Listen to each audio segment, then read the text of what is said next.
Hi, hello my dear friends and welcome to my VR YouTube and news channel. This is my first video on Vijayawada floods. ఈ రోజు మనం వచ్చేసి విజయవాడ స్థితిగతుల్ని పరిస్థితుల్ని తెలుసుకుందాం. దాదాపుగా కొద్ది రోజులుగా భారీగా కురుస్తున్న వర్షాల కారణంగా విజయవాడ జిల్లా మొత్తం సగభాగం భారీ ఎత్తులో నీటితో వరదలతో మునిగిపోయే పరిస్థితి నెలకొంది. అక్కడ ఉండే ప్రజలు నానా అవస్థలు పడుతూ దేవస్థితిలోకి వెళ్ళిపోయారు. ఫుడ్ ప్యాకెట్స్ కోసం పోట్లాడుతూ ఉన్నారు. వారి పరిస్థితుల్ని తెలుసుకున్న విద్యార్థులు యువజనులు దేవస్థితిలో ఉన్న వారి కోసం భారత విద్యార్థులుగా యువజనులుగా సాయంగా అండంగా నిలవాలని చెప్పేసి విజయవాడ చేరుకున్నారు. అక్కడ ఉండే ప్రజలు నివాసాలు ముంపుకు గురై నిర్వాసితులయ్యి కుటుంబ సభ్యులను కోల్పోయే పరిస్థితి అక్కడ విజయవాడ జిల్లాలో ఏర్పడింది. పదుల సంఖ్యలో మరణించారు. మూగజీవులు చనిపోయే వారి కళేబరాలు నీటిలో తేలియాడుతూ ఉన్నాయి. భారీ ఎత్తులో నీరు ముంపెత్తడంతో అక్కడ ఉండే ప్రజలు నీటిలో చిక్కుకుపోయారు. ఇంటికి ఆహారం కనీస అవసరాలు తీర్చే నీరు కూడా అందలేని పరిస్థితి ఏర్పడింది. దాదాపుగా 5-6 రోజుల పాటు ఆహారం అందక చిన్నపిల్లలతో పస్తులు ఉండే పరిస్థితి అక్కడ ఉండే ప్రజానికానికి ఏర్పడింది. వారికి ఎస్ఎఫ్ఐ, డివైఎఫ్ఐ, ఇతర ప్రజా సంఘాలు, ప్రజాప్రతినిధులు అలాగే కొన్ని స్వచ్ఛంద సంస్థలు మేమున్నామంటూ అడుగు ముందుకేసి వారికి ఏవైతే ముంపు గురైన ప్రదేశాలు ఉన్నాయో అక్కడి నుంచి ఆ ముంపు గురైన కుటుంబాలని బయటికి తరలిస్తూ ఉన్నారు.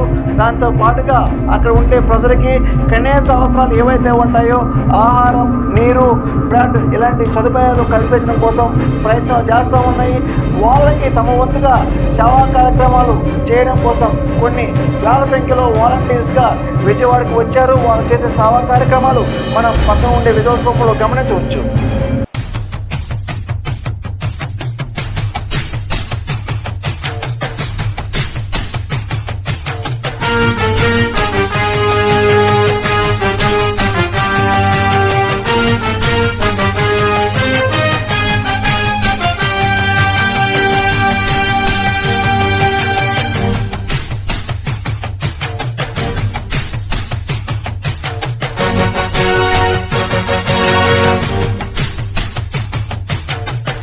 మరి ఇక్కడ మనం గమనించుకున్నట్టయితే మిత్రులారా, చాలా ప్రజానికం ఆహారం లేక ఇబ్బందులు పడుతూ ఉన్నారు.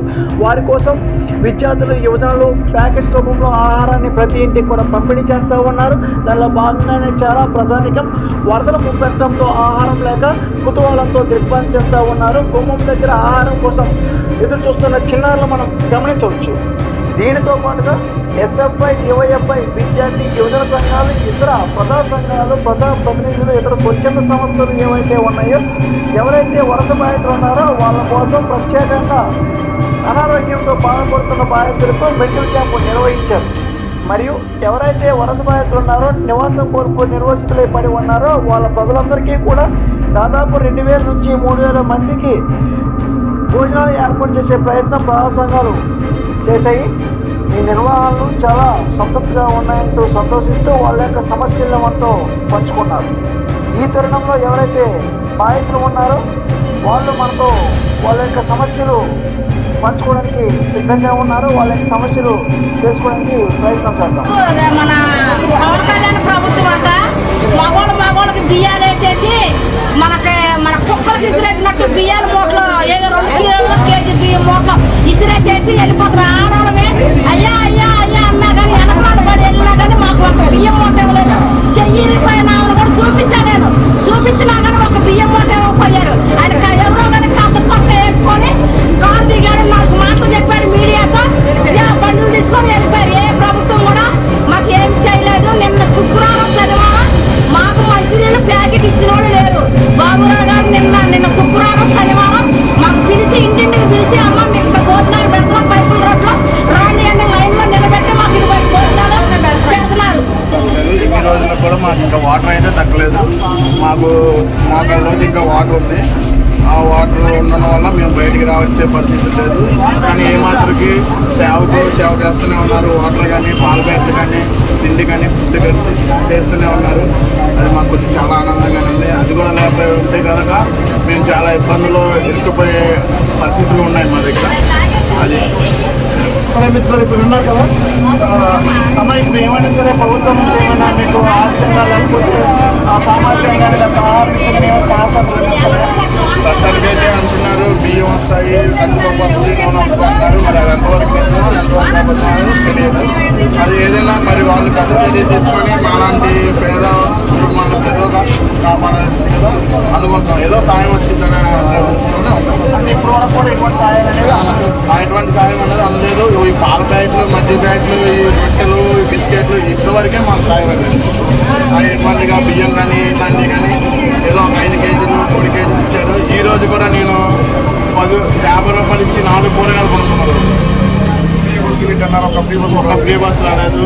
ఏదో వాళ్ళు చేసినా అంతవరకే అందలేదు. నేను తీసుకున్న వరకు నేను చెప్పేది మీరు చూసారు కదా మిత్రులారా, ఇది ప్రజల నుంచి వచ్చే స్పందన. ఇవే కాకుండా ఈ వరద ప్రభావంతో ఇంట్లో ఉండే సామాగ్రిలు మొత్తం కూడా రహదారులపైనే కుప్పలు తప్పలుగా ఉండే పరిస్థితి ఇక్కడ ఏర్పడింది. వాటిని శుభ్రం చేసే దిశగా విద్యార్థులు తోడ్పడుతూ ఉన్నారు. వాటిని మనం గమనించవచ్చు.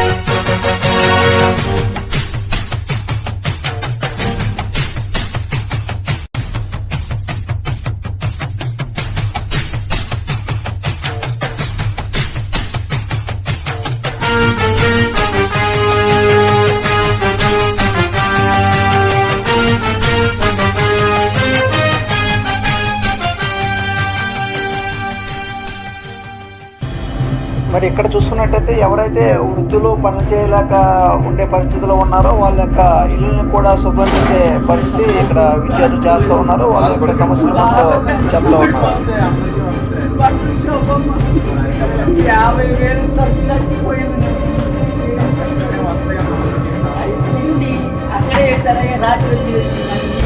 తిండి మాత్రం మా రోడ్డుకి అయితే అందట్లేదు.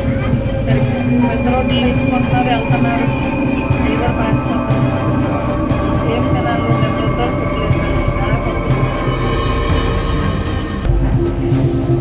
దారుణంగా ఉంది. ఇప్పుడు ఇక్కడ అంటే పరిస్థితి ఇలా ఉంది. ఇప్పుడు ఏదైనా సరే ఇక్కడ ఫుడ్ పార్సల్స్ కూడా ఇక్కడ నీటిలో తేలుతూ ఉన్నాయి. అంటే ప్రభుత్వం నుంచి దేని నుంచి ఇచ్చిన ఫుడ్ అయినా సరే ప్రజలకు సరిగ్గా చేరుబాటులో చేతి అందించే వైఖరి ఇక్కడ కనిపించట్లేదు. దాదాపుగా కొన్ని వందలాది పాల ప్యాకెట్లు వాటర్ నీట్ అంటే ప్రజలకు అందకాలు బయటకు వచ్చి తీసుకునే పరిస్థితి.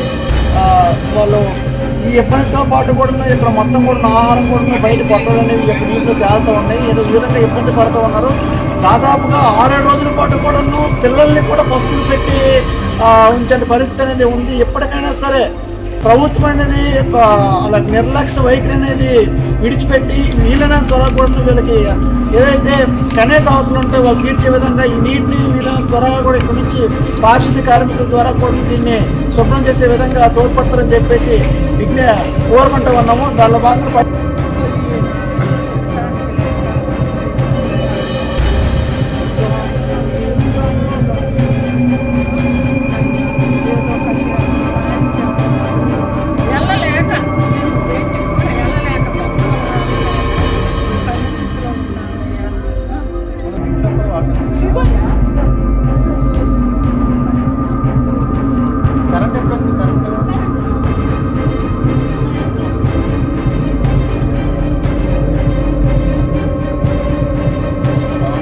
పెద్దావిడ చాలా ఆందోళన వ్యక్తం చేస్తున్నారు. అమ్మ ఈ వయసులో వాస్తవంగా కూడా బయటకు వచ్చే పరిస్థితి లేదు. మేమే ఇంత లోపలికి రావాలంటే మెయిన్ ఉన్న ఒక ఏరియా దగ్గర నుంచి వరద ప్రాంతం దగ్గర నుంచి సుమారు 4 కిలోమీటర్లు ఉంది.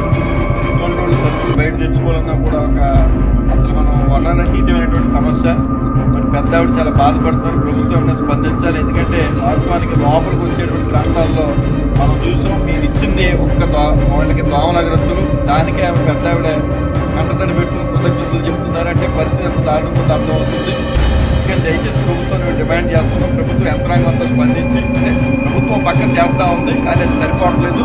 పూర్తి స్థాయిలో మొత్తం వరద బాధితులు అందరికీ అందేలాగా సౌకర్యాలు కల్పించాలి. ముఖ్యంగా కొవ్వొత్తులు, దోమల అగరబత్తులు, అలాగే శానిటరీ సంబంధించి ఈ వరదలకి కుక్కలు ఇతర గేదెలు కొట్టుకొచ్చేయడం, అవి చనిపోవడం, దుర్గంధం వెదజల్లటం. పైగా ఇక్కడి నుంచి బయటపడదామంటే ఇప్పుడు ఈ వయసులో వీళ్ళు బయటికి వెళ్ళే పరిస్థితి లేదు. ఎవరు సహకారం లేరు. ఇటువంటి పరిస్థితుల్లో ప్రభుత్వం స్పందించి వీళ్ళని ఆదుకోవాలని చెప్పేసి అసెంబ్లీ చాలా కొనసాగింది.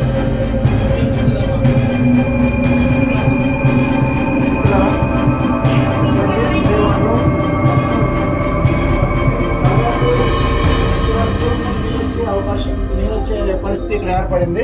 దీనిలో భాగంగానే ఉండి మెటీరియల్ మొత్తం కూడా, కానీ ఇటువంటి పరిస్థితి చూస్తే ఇక్కడ ప్రజలకు మొత్తం కూడా ఎటువంటి సౌకర్యాలు కూడా అందలేని పరిస్థితి. ఇదే కాకుండా ఇల్లు చూస్తే రైస్ కానీ మాకు వండుకునేదానికి అది ఇస్తే బాగుంటుంది. ఈ అన్నం కొంచెం బాగుంటుంది, కొంచెం ఇంతలుగా వస్తుంది.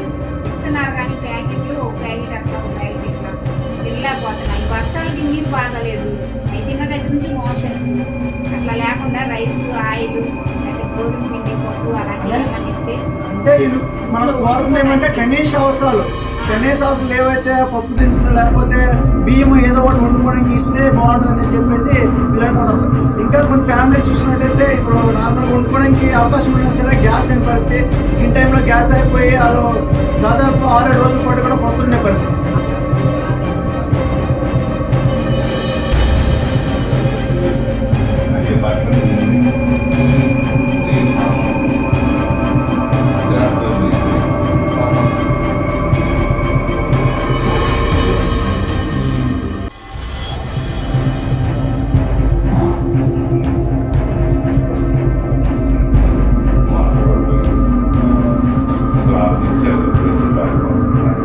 ఎంతవరకు వాటర్ వచ్చిందండి?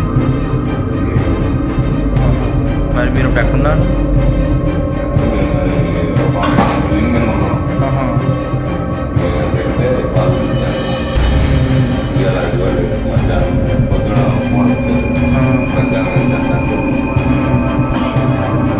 వాటర్ వచ్చే అక్కడి వరకు వచ్చింది నీళ్లు. ఆ రోజు వచ్చిన 2 రోజులు ఉండలేకపోయాం, పైకి వెళ్ళిపోయాం. వర్షంలోనే పైన ఉన్నాము. బయటికి వెళ్ళడానికి ఇక్కడి వరకు వచ్చేసేసింది వాటర్, అవతలికి వెళ్ళడానికి లేదు. ఇంకా అందుకని పైకి వెళ్ళి వానలోనే ఉన్నాము. కొంచెం నీళ్ళు తగ్గినప్పుడు వర్షంలో ఈ భారీ వర్షంలో ప్రజలు నీరు మొత్తం నిండిపోవడం వల్ల పైన తరఫులు వేసి ఉండే పరిస్థితి, వర్షంలో కొన్నాళ్ళు ఉండే పరిస్థితి అనేది ఏర్పడ్డది. అలా భాగంగానే పైన పట్ట వేసినా సరే గాలికి వానకి కూడా ఆ పట్ట కూలిపోయి చాలా ఇబ్బందులు గురవుతూ ఉన్నారు. ఇతరులకి ఎక్స్పోజ్కే కాకుండా వాళ్ళకి సమస్యలు పరిష్కరించే విధంగా ఏదో బయట దగ్గర మాత్రం అంత, ఎందుకంటే ఇప్పుడు ఎక్కడైతే వీలుగా ఉంటుంది అక్కడ మాత్రమే ఇస్తున్నారు. ఇప్పుడు నిండిపోయే ప్రాంతాలు అంటే ఏమంటే ఇవ్వలేని పరిస్థితి. అంటే బయట ఎక్కడ పడితే అక్కడే రైస్ బాటిల్ ఇస్తున్నారు, రైస్ డిస్ట్రిబ్యూట్ చేస్తున్నారు. కానీ ఇక్కడ వర్షంతో నిండిపోయిన ప్రవాహంలో నిండిపోయింది కాబట్టి రైతులు కూడా బయటకు వెళ్ళలేని పరిస్థితి. ఇదే కాకుండా చాలా ఇంట్లో కూడాను కలేబరాలు పట్టుకోవడం కూడా, కలేబరాలు పక్కన పెట్టి కూడాను అక్కడ నివసించే పరిస్థితి అనేది ఏర్పడింది.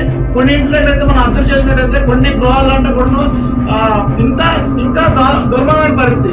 దాదాపుగా 5 అడుగులు నీళ్ళు ఏర్పడిన తర్వాత ఇంట్లోనే ఎవరైనా ఇంట్లో మనం వెళ్ళినట్టయితే అక్కడ భర్త చనిపోతే భర్త శవానికి కాపలా కాసే పరిస్థితి అనేది ఈ యొక్క విజయవాడ గ్రామంలో ఏర్పడ్డది. దాన్ని ఇంకా ప్రభుత్వ నాయకులు అనే వాళ్ళు ఇంకా ఏం చేస్తున్నారో మరి ఇప్పుడు కూడా అర్థం అవ్వట్లేదు. మీరు ఎక్కడైనా సరే కొద్దిగా ఒడి తెచ్చుకొని ఈ యొక్క ప్రజల యొక్క సమస్యలు గుర్తించి ఏవైతే ఇంకా కొన్ని పరిసర ప్రాంతాలు ఉన్నాయి, ఇప్పుడు ఏవైతే ముంపు గురయ్యో అవన్నిటి కూడా సహాయ సహకారాలు అందించి మీ వంతు ఎంతో కొంత సహాయం చేస్తారని చెప్పేసి మేము డిమాండ్ చేస్తా ఉన్నాం ప్రభుత్వాన్ని. సరే మిత్రులారా, ఇక్కడ మనం గమనించినట్టయితే ఇతని పేరు రాజు. ఇతని జీవనాధారం మొత్తం కూడా కోళ్ళను పెంచుతూ సంపాదిస్తూనే ఆ సంపాదనతోనే కుటుంబాన్ని పోషిస్తూ ఉన్నాడు. అయితే ఈ వరదల కారణంగా చాలా కోళ్ళు అనేవి మరణించడం జరిగింది. అయితే చిరు వ్యాపారి చాలా దాదాపు 1,00,000 వరకు కూడా నష్టపోయాడని చెప్పేసి అతను మనతో చెప్తా ఉన్నాడు. అయితే ఇలాంటి చిరు వ్యాపారులు దుస్తులకి ప్రభుత్వం అనేది ఎంతో కొంత నష్టపరిహారాన్ని చెల్లించి ఆదుకోవాలని చెప్పేసి డిమాండ్ చేస్తున్నాం మిత్రులారా.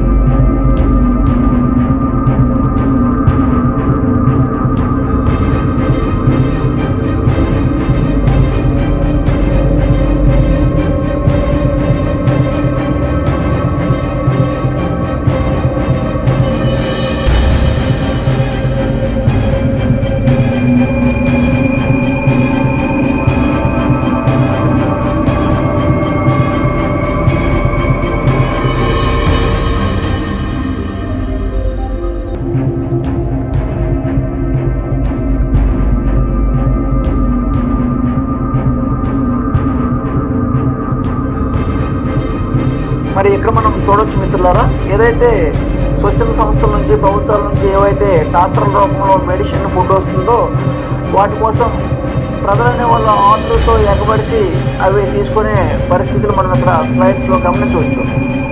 కాకుండా మిత్రులారా, మనం గమనించినట్టయితే చాలా వీధులకి మనం సందర్శించాము. ఏదైతే ఫుడ్ పంపిణీ ఉందో ఈ తరుణంలో అన్ని గృహాలని కూడా మనము సందర్శించడం జరిగింది. దీనిలో భాగంగానే కొన్ని వీధుల్లో అంటే ఎంతకన్నా దౌర్భరమైన పరిస్థితి ఏర్పడింది. చాలా పేదరికంతో కూడుకున్న ప్రజలు ఉన్నారు. రేకుల సెట్ల నివాసం ఉంటున్న ప్రజలు వాళ్ళ యొక్క కన్నింటిని దారుణంగా బయటకు విడిచిపెడుతున్నారు. సర్వస్వాన్ని కోల్పోయేమో, ప్రాణాలు మాత్రమే మాకు ఉన్నాయి అని చెప్పేసి మనతో వాళ్ళ యొక్క కష్టాన్ని చెప్తా ఉన్నారు. వాళ్ళ యొక్క సమస్యలు ఏంటో వాళ్ళ మాటల రూపంలోనే తెలుసుకుందాం. చాలా ఇబ్బందులు ఉన్నాం, ఎవరు పట్టించుకోలేదు అసలు. మా పరిస్థితి ఏంటంటే పొద్దున్న మేము ఏం తినాలి, ఏం తాగాలి, అసలు అయిపోయింది మా పరిస్థితి. పిల్లలు ఉన్నారు కష్టాలు, ఎవరేం కూడా సహాయం చేయలేదు, ఏం చేయలేదు అసలు. ఎలా పడతాం మేము, ఎలా ఉంటాం? ఒక్క మాట ముందైనా చెప్పుకుంటే మాకు బాగుంటుంది, ఏదో చేసుకోవడం, ఎక్కడ వెళ్ళిపోవడం ఏదో జరిగేదిగా ఏమీ లేవు అసలు. ఎవరైనా తెచ్చిస్తున్నారు వాటర్ బాటిల్ అదే ఏం బాగలేదు కానీ ఇంతవరకు వచ్చి ఎవరు చూడలేదు. అంతే కానీ మంచి నీళ్ళు అన్ని తెచ్చిస్తున్నారు. ఇది మిత్రులారా, విజయవాడ జిల్లా ఇటువంటి పరిస్థితిలో ఉందో, ఎంత దారుణంగా ఉందో ఇప్పుడు మనం చూసాము. అయితే ఇక్కడికి మాకు ఎదురైన సంఘటన ఏంటంటే, ఒకవైపు జిల్లా మొత్తం కూడాను భారీ ఎత్తులో వరదతో ముంపు గురైంది. మరోవైపు ప్రజలపై ఎటువంటి సానుభూతి లేకుండా వ్యాపారాలు చేసుకుంటూ ఉన్నారు. అయితే ఎక్కడా కూడాను తినడానికి తిండి లేదు, గింజి లేదు, దొరకట్లేదని ప్రజలు ఇబ్బంది పడుతూ ఉన్నారు. కానీ ఒకవైపు మాత్రం వైన్ షాపులు మాత్రం భారీగా ఓపెన్ చేసి వర్తకం చేసే దాన్ని మనం చూడవచ్చు.